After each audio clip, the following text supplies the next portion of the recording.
नमस्कार, कुरुक्षेत्र भूमि न्यूज में आपका स्वागत है। आज कुरुक्षेत्र भूमि न्यूज आपको लेकर पहुंचा है हल्का असंध जिला करनाल के गांव ओंगद में। और आज हमारे साथ खास मुलाकात में है भारतीय किसान यूनियन के जिला अध्यक्ष करनाल भाई यशपाल राणा जी। और आज हम इनसे जानकारी लेंगे कि जो किसानों के जो मुद्दे हैं और आज सरकार ने जैसे 3 अध्यादेश लागू किए हैं और उसको लेकर भी जो किसानों में आज जो रोष है वो किस प्रकार से अपना जगह जगह पर रोष प्रकट करते हैं। और आज जो किसान की जो फसल है वो ऐसे ही खेतों में सड़ रही है और किसानों की जो फसल है वो मंडियों में उठान नहीं है, तो उस विषय पर लेंगे आज यशपाल राणा जी से इनके विचार क्या हैं, इस विषय को लेकर जानकारी लेंगे। सर नमस्कार। नमस्कार सर, स्वागत है कुरुक्षेत्र भूमि न्यूज में आपका। मैं यशपाल राणा, भारतीय किसान यूनियन जिला अध्यक्ष करनाल। मेरे पहले तो सब भाइयों से किसानों से राम राम। मेरा 3 अध्यादेश ये जुनसी सरकार लेके आई है, ये बिल्कुल ही सरकार के फांसी देने के काम में है। बिल्कुल फांसी लगा देंगे इस 3 अध्यादेश के। जुनसी किसानों की जीरी है वो बिल्कुल ही औने पौने भाव में पिटी न 20 तारीख से 38 के बीच में, पहले 1509। उसके बाद यूनियन ने कुछ इन पे दबाव डाला, बरवाड़ों में हमारी रैली हुई, वहाँ कुछ फैसले लिए गए, सरकार के खिलाफ कड़े फैसले लिए। उसके बाद ही 2-4 दिन से और इसमें भाव में कुछ 100-150 रुपये का फ़र्क आया है। जिनसे ये अध्यादेश है, अगर सरकार इनको वापस नहीं लेती 30 दिसंबर के बाद 1 जनवरी से इस सरकार का बिल्कुल ही बाईकाट कर देंगे हम किसान। इसके गांव में नहीं घुसने देंगे इनको, किसी मंत्री हो या संतरी हो, कोई भी हो, इनके गांव में नहीं घुसने देंगे। और इनका जो सा सरकार का लेन देन हमारा किसानों का वो बंद कर देंगे, बिजली के बिल रोक देंगे। अगर 30 दिसंबर लगे इन्होंने ये अध्यादेश या इनमें कुछ सुधार नहीं किया तो इसके बावजूद भी सरकार के साथ हमारी लड़ाई दिन रात चल रही है। हमारे कुछ संगठन है सरकारों के साथ, हमारी कुछ भाई हमारे से पार्ट के वो इन सरकारों के साथ मिल जाए, सरकार है उनके साथ मिलकर हमारा शोषण करवाने लग रहे हैं। हम उनसे भी नाराज़ है, किसान भाइयों से भी इनके बकावे में नहीं आओ।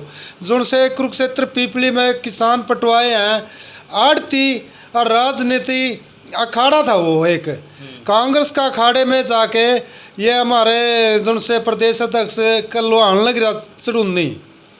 ये ना तो कोई प्रदेश अध्यक्ष है ना ये कुछ है, किसानों को पटवाने का काम करे। पहले पीपली में पटवाए, अब हिसार में पटवाए, किसी के भी दरवाजे में बिना बात ही किसानों को इकट्ठे करेगा और कह देगा भाई वहाँ रोड जाम करते हो।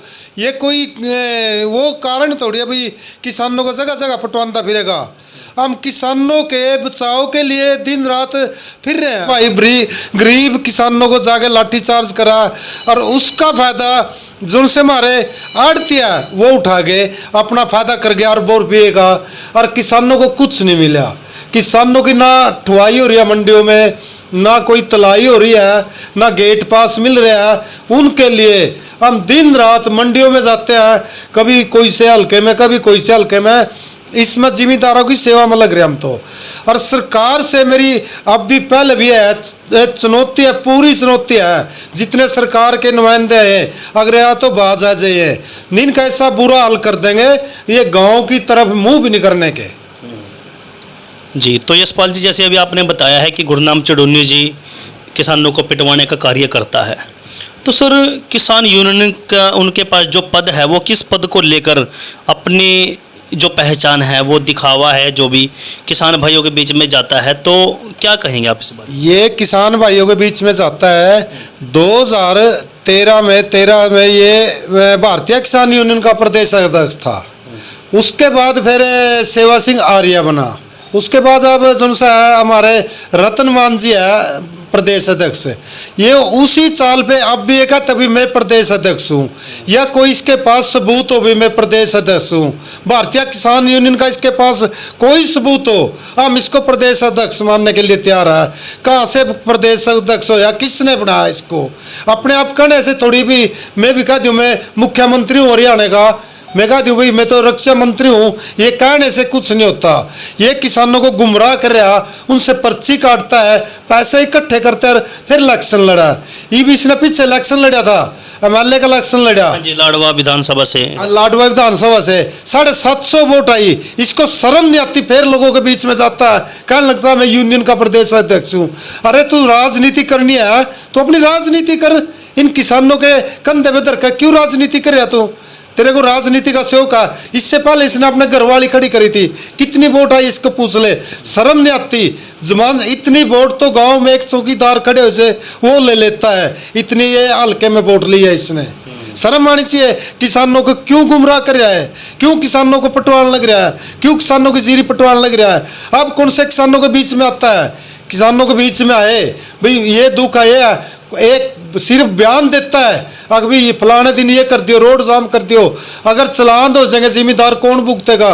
पहली जिम्मेदार तो मरे मरा बैठा है, इसके पास तो पहली कुछ नहीं है, बाकी ये इनको पटवाने का काम कर रहा। जी, तो सर 10 तारीख को जैसे एक किसानों की रैली थी, तो पिपली पुल के नीचे जैसे बहुत से किसानों पर लाठीचार्ज की गई थी और उसमें काफ़ी दिक्कतों का सामना किसान भाइयों को करना पड़ा। देखिए आज किसान जो है वो भारत देश का भरण पोषण करने वाले चाहते हैं, और क्या होना चाहिए, किसान भाइयों के हक जो हैं वो किस प्रकार से मिलने चाहिए? हमारी सरकार से एक ही मांग है, या हमने इसके 3 अध्यादेश से कुछ लेना। एक तो हमारे समर्थन मूल्य से नीचे हमारी फसल नहीं बिकनी चाहिए, एक हमारे पैसे की गारंटी, ये 2 लाइन उसमें और लिख दे। इन 3 अध्यादेश से हमारे को कोई फर्क नहीं पड़ता। हमारी फसल ये घर से उठाए, सड़क से उठाए, मंडी से उठाए, कहीं से भी उठाए, हमने कोई लेना। एक तो हमारी समर्थन मूल्य से नीचे नहीं फसल बिकनी चाहिए, एक हमारे पैसे की गारंटी होनी चाहिए जिम्मेदार के। हम इसमें भी संतुष्ट है, हमने और तो नहीं इनसे कुछ मांगा था। 2 ही लाइन इसके नीचे 2 लाइन और लिखते हो, हमारे समर्थन मूल्य के रेट, इससे नीचे नहीं फसल, ये अगर इससे नीचे कोई खरीदता है उस पर कानूनी कार्रवाई होनी चाहिए। एक हमारे पैसों की गारंटी, भी पैसों का भुगतान उसकी गारंटी सरकार ले। प्राइवेट एजेंसियों से हमने कोई उम्मीद नहीं। अगर कोई प्राइवेट एजेंसी हमारी फसल खरीद के लेगी 10 करोड़ की, 20 करोड़ की, उसकी क्या गारंटी हमने? वो पैसे दे देगा जी, हमारे पैसे तो सरकार ही नहीं दे रही, उसकी क्या प्राइवेट की क्या गारंटी हमने जो अगर हमारे पैसे दे देगा? हमने तो ये चाहिए भाई हमारी गारंटी दो सरकार, और हमारे समर्थन मूल्य का रेट से नीचे फसल नहीं बिकनी चाहिए हमारी। जी, हम सरकार से ये चाहते हैं। जी, तो सर आज किसान भाइयों को आप किस प्रकार का आश्वासन देना चाहोगे हमारे चैनल के माध्यम से? किसान भाइयों से आपके चैनल के माध्यम से आपका मैं बड़ा आभारी हूँ। आपके चैनल के यहाँ तक आपने वो की गांव में आए 50 किलोमीटर लग भी आप किसानों के बारे में हमारे से वो सुन रहे।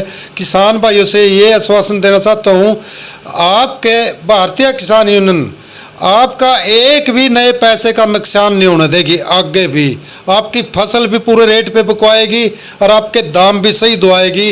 आपके साथ भारतीय किसान यूनियन दिन रात खड़ी है, जहाँ भी हमारी जरूरत पड़ेगी हम वहीं किसानों के साथ खड़े हैं। जी, धन्यवाद सर, बहुत अच्छी जानकारी आपने दी है। देखिए आज की खास मुलाकात में हमारे साथ थे भारतीय किसान यूनियन के जिला प्रदेश अध्यक्ष करनाल से भाई यशपाल राणा जी, और इन्होंने किसानों के बारे में जो वार्तालाप की है और जो इनको सीधे मद्देनज़र रखते हुए जो गुरनाम चुन्नी जी के बारे में इन्होंने जो रोष प्रकट किया है कि उनका कोई किसानों से लेना देना नहीं है, वो किसानों को सिर्फ यूज करना जानते हैं, तो इन्होंने भी रोष प्रकट किया है। और हमारी भी अपने चैनल के माध्यम से किसान भाइयों से अपील है कि कहीं भी धरना प्रदर्शन करें, शांतिपूर्वक ढंग से करें, ताकि उनको लाठियाँ ना सहन करनी पड़े और अपनी जो मांगे हैं उनको भी पूरा करवाएं किसान भाई। तो धन्यवाद। बने रहें कुरुक्षेत्र भूमि न्यूज़ के साथ। राजू राणा के साथ राजेश सिरसवाल की एक रिपोर्ट है। और जो पूरी सहनशीलता से और अपने जो हक की लड़ाई है उसको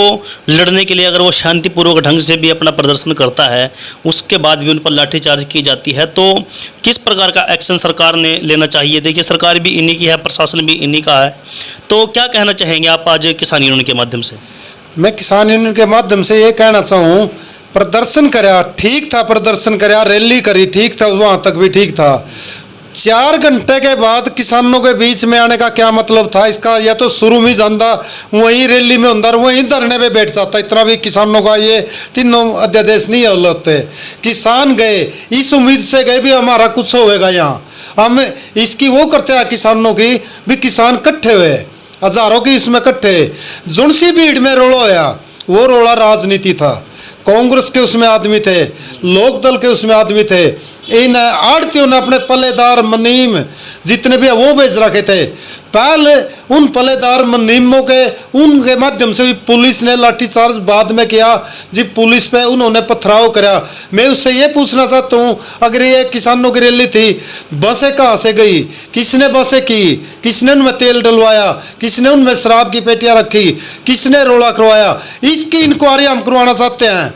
इसकी इंक्वायरी सीबीआई से करवाना चाहते हैं। पूरे उसकी दूध का दूध और पानी का पानी हो जाएगा। इसमें किसने इन किसानों पे लाठीचार्ज करवाया, किसने ऊपर से आदेश दिए इनको। सरकार तो मुकर गई, भैया हमने कोई आदेश नहीं दिया, किसी को कोई भी आदेश नहीं दिया मैं लाठीचार्ज करने का। अपना गृह मंत्री वो मुकर गया, मनोहर लाल खट्टर वो मुकर गया, भाई माना कोई आदेश नहीं दिया। फिर इसकी जांच क्यों नहीं करवाते। सिर्फ एक बार दुष्यंत चौटाला ने कहा किसानों के बारे में थोड़ा, हाँ भाई इसकी हम जांच करवाएंगे, किसने ये आदेश दिए, किसने लाठीचार्ज किया किसानों पे। ये बिल्कुल राजनीति अखाड़ा था। किसानों की इसमें कोई बात नहीं की गई, ना कोई बात मानी गई।